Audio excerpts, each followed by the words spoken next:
Bali, second hand to, bigay daw kala sir. Ang kaibigan nila nagtutubig din. So ngayon pinate-testing niya. Okay. So try natin kung ilan yung TDS, kung ubra nga ba sa 1,100 ang source niya.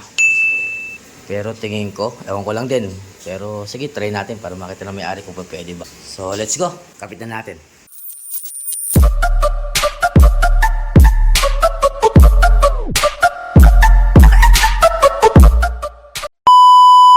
Okay.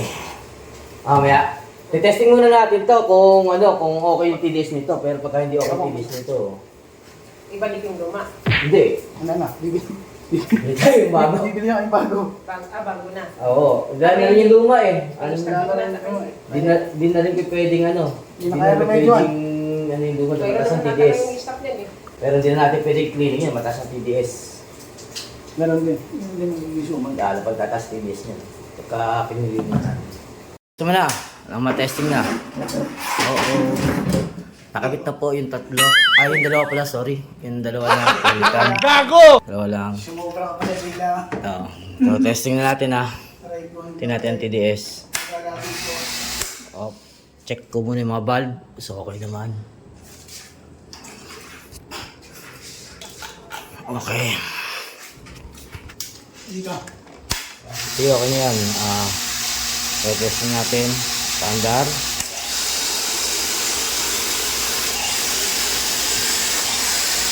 Up. Sorry, limutan ko. Tanggalin natin pala to. Gago! Para maka... Okay na. Yun nga. Yung LC niya, yung pinaka-blower niya. Hindi totoo yan. Testing natin. 130 muna. Testing natin yung TDS. Yes! Flashing mo natin konti sa sandali lang, Doc. Huh? Mga ilang minutes lang. Sige. Sige, testing ulit. Yes! TDS. Wala. Una. Una. Hindi mo mababa. Kalawa.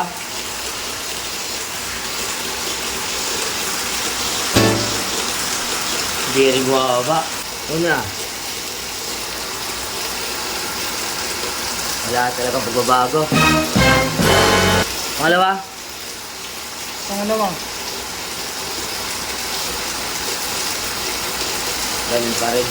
So, makatubig, baklas ulit. Hindi pwede. Hindi obra yung dalawa. Masyado mataas ang TDS. Kaya, Kuya Doc, baklasin na yan. Hindi pwede. Balik na lang natin dati. So, bilhin na lang ng bago si Sir. Buksan mo muna yung Kuya Doc para tumulo yung tubig sa baba. Para hindi dyan manggaling sa taas. Yun o. Para ma-drain. Ayan, okay. Ayan, buksan mo muna yan. Paglat ng tubig dito tumulo. Tapos ano mo na rin to? Lawagan mo na rin.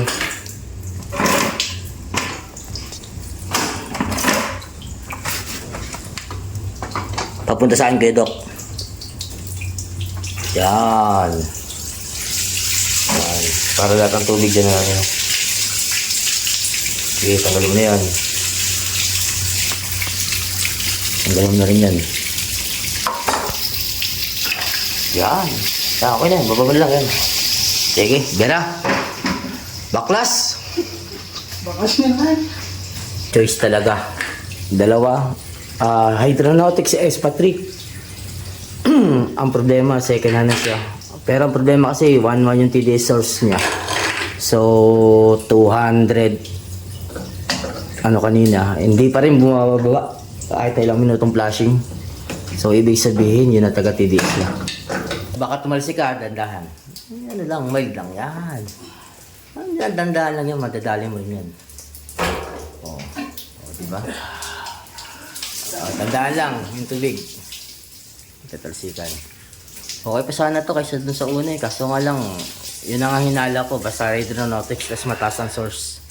Ang paliwanag ko kasi dito sa hydronautics, pang mababa lang TDS eh. Mataas ang production pero mataas ang TDS kasi. Pero pag mataas ang source mo at ito kakabit mo, siguradong tataas din yung TDS mo, yung finished product mo. Kaya hindi ka advisable. Sorry, compatible pala. Pasuyo nga muna, palinisin nga muna yan. Ayan na yung pom. Linisan mo muna yan. Bago natin uli ikabit. No choice eh. Yes, boss. Mas maganda pa to kaysa ano eh. Hindi rin naman natin pwede i-cleaning. Kasi unang-una, mataas na rin ang TDS. Lalo pang tataas yun. So, gano'n na po. Update ko na lang po kayo. Sige po. Salamat.